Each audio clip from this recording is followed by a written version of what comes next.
बहुत स्वागत है आप सभी का। आप देख रहे हैं द राजनीति। आज द राजनीति में आपको बताएंगे हरियाणा विधानसभा चुनाव में आखिर चल क्या रहा है। क्या भारतीय जनता पार्टी 10 वर्षों के बाद एक बार फिर से सत्ता बहाली में कामयाब हो पाएगी, या कांग्रेस पार्टी 10 वर्षों के इंतजार के बाद सत्ता में वापसी का सपना पूरा कर पाएगी।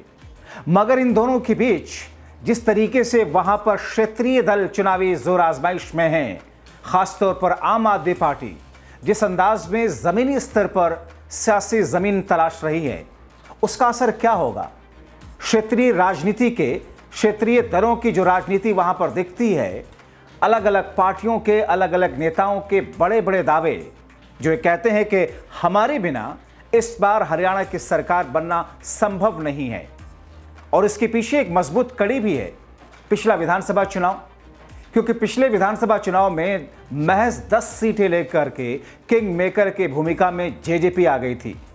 हालांकि इस बार भारतीय जनता पार्टी से अलग पिछले चुनाव की तरीके से, क्योंकि पोस्ट अलायंस था बीजेपी और जेजेपी का, इस बार जेजेपी फिर से बीजेपी के खिलाफ वोट मांग रही है। मगर वहां पर आजाद समाज पार्टी, चंद्रशेखर की पार्टी, आईएनएलडी, आम आदमी पार्टी, ये सारी की सारी ऐसी पार्टियां हैं या ऐसे गठजोड़ सियासी जमीन पर वहां पर हैं हरियाणा के, जिसमें उन छोटी पार्टियों के नेताओं को लगता है कि उनके बिना सरकार तो किसी की बनने वाली नहीं। कांग्रेस के अलग दावे हैं। कांग्रेस ये कहती है कि एंटी इनकम्बेंसी फैक्टर इतना बड़ा है हरियाणा में, किसानों के आंदोलन की नाराजगी इतनी ज़्यादा है हरियाणा के किसानों के आंदोलन में, उस आंदोलन को लेकर के सरकार का जबर रवैया रहा। महिला पहलवानों के, विशेष रूप से महिला पहलवानों के उस प्रोटेस्ट को लेकर के जिस अंदाज में सरकार का डील करने का तरीका दिल्ली में रहा, देश की राजधानी में रहा, या फिर जाटों की नाराजगी, ये वो कड़ियां हैं जिसकी बुनियाद पर कांग्रेस को ऐसा लगता है कि बीजेपी तो इस लड़ाई में है ही नहीं, लेकिन कांग्रेस ये मान रही है कि कांग्रेस की लड़ाई सीधे सीधे भारतीय जनता पार्टी से है और बीजेपी को पीछे धकेलने में वो कामयाब हो जाएगी। तो वहीं बीजेपी कहती है कि साहब, इस बार एक बार फिर से हरियाणा की जनता तो हम ही पर विश्वास करेगी। मगर सच क्या है, जमीन पर चल क्या रहा है, आप दोनों ही पार्टियों के घोषणा पत्र को देखेंगे तो एक से एक घोषणाएं की गई हैं। दोनों ही बड़ी पार्टियों ने अपने अपने अंदाज में महिलाओं को मासिक सहायता देने की राशि के नाम पर या फिर वहां पर सुविधाएं देने के नाम पर जिस तरीके से अपने अपने चुनावी घोषणा पत्र में ऐलान किया है, कहने वाले तो यहां तक कहते हैं कि अगर यह घोषणा पत्र सही में लागू हो जाए तो शायद जनता इतनी सुखी हो जाए कि फिर वो उस पार्टी को लंबे समय तक सत्ता में रखे।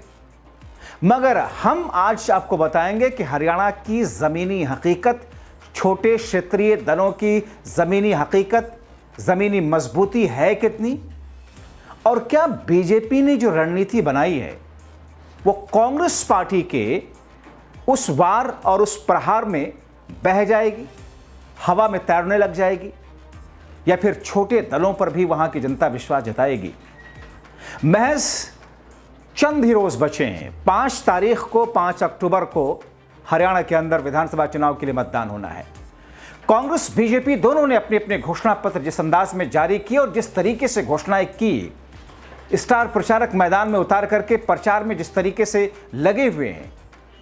कांग्रेस हाल ही में आम चुनाव में अपने प्रदर्शन से उत्साहित है।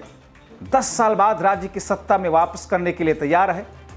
बीजेपी 10 साल की सत्ता विरोधी लहर, किसान, पहलवान, अग्निवीर विरोध का सामना कर रही है। ये सारी स्थितियां जमीन पर वहां पर हैं और उम्मीद भी कर रही है कि गुटबाजी और अन्य कांग्रेस की राह में अड़चने जो छोटे क्षेत्रीय दल हैं वो डालेंगे। कांग्रेस और भाजपा के अलावा, जैसा कि मैंने आपको बताया कि Indian national Lokdal, Bahujan Samaj party गठबंधन, जननायक जनता party JJP, Azad Samaj party गठबंधन, आम आदमी पार्टी, जिस तरीके से 90 सीटों पर अपने अपने उम्मीदवार खड़े किए हैं, उससे ऐसा लगता है कि मुकाबला इतना आसान नहीं है। मुकाबला बहुत ही रोचक और दिलचस्प इस बार है। अब नाराजगी बीजेपी के प्रति वहां के लोगों में, विशेष रूप से किसानों में, जाटों में, महिलाओं में, महिला पहलवानों के उस उत्पीड़न वाले आंदोलन की वजह से कितना है, उसका असर कितना होगा, ये तो चुनावी नतीजे करेंगे। गोपाल कांडा की हरियाणा लोकहित पार्टी ये भी मैदान में है। छोटी पार्टी, हालांकि माना जा रहा है कि इनको एक तरीके से बीजेपी से एक स्वाभाविक तौर पर इनको सहयोगी कहा जाता है, माना ऐसा जाता है। कुछ सीटों पर माना ऐसा जाता है कि यह पार्टी प्रभाव डाल सकती है। छोटे दल, निर्दलीय उम्मीदवार त्रिशंकु विधानसभा की स्थिति में किंग मेकर की भूमिका इस बार वहां पर निभा सकते हैं। लेकिन क्या वाकई ऐसा होगा? क्या वाकई बीते 4 विधानसभा के चुनाव को देखें और इस बार के चुनावी समीकरण को देखें, जमीन पर क्या चल रहा है, तो उससे लगता है कि मौजूदा वक्त में एक बड़ा मैसेज देने में छोटी पार्टियां कामयाब तो हो रही हैं। अपने अस्तित्व के लिए जो लड़ाई, जो संघर्ष वो कर रहे हैं, उसका एक मैसेज वोटर में, जनता में तो जा रहा है, मगर क्या वो वोट में कन्वर्ट होगा, ये बड़ा सवाल है। और दरअसल इसी बिंदु पर भारतीय जनता पार्टी इस बार उम्मीद लगाए बैठी है, लगातार तीसरी बार हरियाणा में सत्ता का सुख भोगने के लिए। आप देखें, साल 2009 के चुनाव में मैदान में थे 1222 प्रत्याशी, यानी कि प्रति सीट करीब 13.5 उम्मीदवार, 13.6 उम्मीदवार। उसके बाद 2014 के अगर मैं चुनावी प्रत्याशियों के आंकड़े को रखूं तो ये आंकड़ा 1351 का हो गया। 2019 में ये घट करके 1169 पहुंच गए, यानी कि प्रति सीट 13 उम्मीदवार चुनावी मैदान में। 2024 में चुनाव आयोग के अनुसार 1051 उम्मीदवार चुनावी मैदान में रहे, यानी कि प्रति सीट करीब 12 उम्मीदवार रहे। औसतन 7 निर्दलीय और छोटे दलों के उम्मीदवार हर सीट से चुनाव लड़ रहे हैं। 2009-2014 में 61 सीटों पर दूसरे नंबर पर रहने वाले उम्मीदवारों ने जीत के अंतर से अधिक वोट हासिल किए। यह एक महत्वपूर्ण बिंदु है, जो कि 2019 में घट करके 53 सीटें रह गई, लेकिन फिर भी यह विधानसभा का 60% हिस्सा था। अब देखा जाए, अधिक संख्या में उम्मीदवार, कड़े मुकाबले, तीसरे स्थान पर रहने वाली पार्टी की निर्णायक भूमिका के कारण 2009 में और 2019 के चुनाव में त्रिशंकु विधानसभा की स्थिति बनी। 2009 में कांग्रेस और इंडियन नेशनल लोक दल के बीच में 48 सीटों पर मुख्य मुकाबला था, जो कि विधानसभा की आधी से अधिक सीटों पर प्रभाव डाल रहा था। अब आप 2014 को देखें तो बीजेपी और आईएनएलडी के बीच में 37 सीटों पर मुकाबला था। कांग्रेस और बीजेपी के बीच 18 सीटों पर मुकाबला रहा। कांग्रेस और आईएनएलडी के बीच में 12 सीटों पर मुकाबला हुआ। 2019 में कांग्रेस और बीजेपी के बीच 51 सीटों पर प्रमुख मुकाबला हुआ और बीजेपी और जननायक जनता पार्टी 16 जिसके अन्य सीटों पर प्रमुख दावेदार थे। साल 2009 की अगर बात करें, 55 सीटों पर जीत का अंतर 10% या उससे कम था साल 2009 में।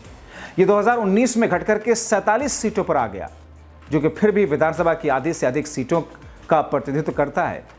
25 सीटों पर जीत का अंतर महज 5000 वोटों से भी कम था। अब देखिए कि आम चुनाव में 10 लोकसभा सीटों में से 6 पर बहुत करीब मुकाबले देखे गए, जिनके जीत और हार का अगर मैं फर्क आपको बताऊं, जीत का अंतर महज 2 से 6% के बीच था। हरियाणा के चुनाव में अन्य यानी कि अदर पार्टियां, जिनमें छोटे दल, निर्दलीय उम्मीदवार शामिल हैं, महत्वपूर्ण भूमिका निभाते आए हैं। यह पूरा ट्रैक रिकॉर्ड है। साल 2009 में 30% वोट शेयर के साथ में 15 सीटें जीती, जबकि 2019 में यह घट करके 18% वोट और 8 सीटें रह गई। फिर भी इनका प्रभाव विधानसभा की लगभग 50 सीटों पर बना रहा। इसीलिए बीजेपी को इस बार फिर से उम्मीद हो रही है कि अगर छोटे या फिर निर्दलीय प्रत्याशी, क्षेत्रीय दल, छोटे दलों ने जोर आजमाइश में कमी नहीं की, तो फिर बीजेपी को ऐसा लगता है कि उसका सपना एक बार फिर से पूरा हो सकता है। मगर जमीन पर जो स्थिति इस वक्त दिख रही है, वो स्थिति कांग्रेस के हिसाब से कांग्रेस के फेवर में जाती हुई दिख रही है।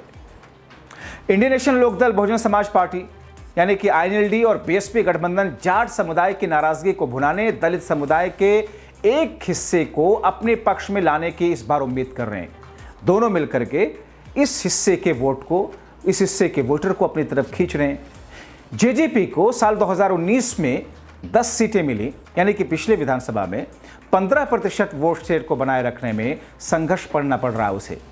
क्योंकि जाट समुदाय पार्टी के बीजेपी के साथ गठबंधन की वजह से नाराज हो गए। सत्ता में वो थे।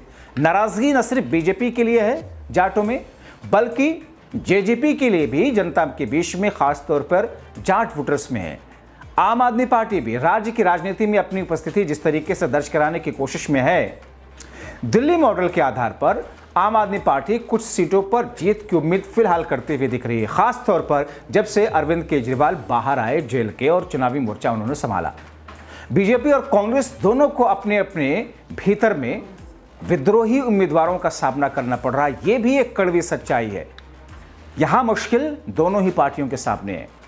20 सीटों पर समीकरण बिगाड़ सकते हैं, यानी कि जो नाराज नेता हैं, बागी नेता हैं, जो विद्रोह जिस तरीके से पार्टी के अंदर देखने को मिला, और ये दोनों ही खेमों के अंदर हैं, भारतीय जनता पार्टी के अंदर भी और कांग्रेस के बीच भी।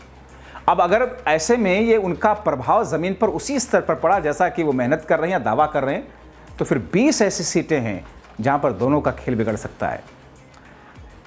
अन्य के साथ में अगर देखें, आईएनएलडी, बीएसपी, जेजेपी, आज़ाद समाज पार्टी गठबंधन विपक्षी वोटों के विभाजित कितने अंदाज में किस तौर पर करेगी, कांग्रेस के संभावनाओं को नुकसान कितना पहुंचाएंगी। कांग्रेस मानती है कि इस बार मुकाबला सीधा बीजेपी और उसके बीच में है। अन्य की वजह से उसकी संभावनाओं पर, उसकी उम्मीदों पर कोई असर नहीं पड़ेगा। अन्य त्रिशंकु विधानसभा की स्थिति का इंतजार फिलहाल तो कर रहे हैं, जैसे कि 2009 और 2019 में हुआ था, मगर ये सारे के सारे ट्रैक रिकॉर्ड 2019, 2014, उससे पहले का चुनाव, उससे पहले का चुनाव और हाल के जो 2 लोकसभा के चुनाव 2024 का और उससे पहले 2019 का अगर देखें, तो ज़मीन पर असर कहीं ना कहीं तो क्षेत्रीय दलों का पड़ा है और पड़ता है। और ताज़ा मिसाल पिछले विधानसभा चुनाव में जेजेपी, जिस तरीके से पार्टी उन्होंने बनाई, जिस तरीके से बहुत कम समय में तैयारी की, लड़ करके 10 सीटें हासिल की, किंग मेकर बन गए, बीजेपी के साथ गए, सत्ता में रहे और फिर चुनाव से पहले सत्ता से अलग हो गए, बीजेपी का साथ छोड़ दिया। तो नाराजगी बीजेपी के प्रति लोगों में है, वोटर्स में है, खासतौर पर जाटों में, किसानों में, महिला पहलवानों के उस उत्पीड़न वाले आंदोलन की वजह से बड़े वर्ग में। तो कुछ वैसे ही नाराजगी जेजेपी के लिए भी है। भले ही आज जेजेपी के नेता ये कह रहे हो कि साहब हम तो सरकार से अलग हो गए थे, हम तो बीजेपी से साथ हमने छुड़ा लिया था, लेकिन जनता और वोटर वहाँ की ये मानती है कि जब समय था मलाई खाने का तब तक तो आप बने रहे। आप पर किसान आंदोलन का फ़र्क नहीं पड़ा, आप पर जाटों की मांगों का फ़र्क नहीं पड़ा, आप पर महिला पहलवानों के लिए जो उत्पीड़न के आंदोलन हुए उसको लेकर के आप बीजेपी के साथ में खड़े रहे। और अब अलग होकर के आपको ऐसा लगता है कि सारी नाराज़गी ख़त्म हो जाएगी। ऐसा नहीं होगा।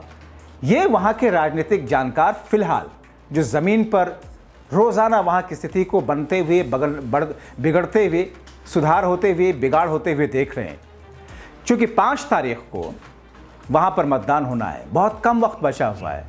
बीजेपी को ऐसा लगता है, हालांकि बीजेपी के भी बहुत सारे ऐसे लीडर हैं जो मानते हैं कि इस बार की डगर बहुत मुश्किल है। तो कांग्रेस उत्साह और जोश से लबरेज है।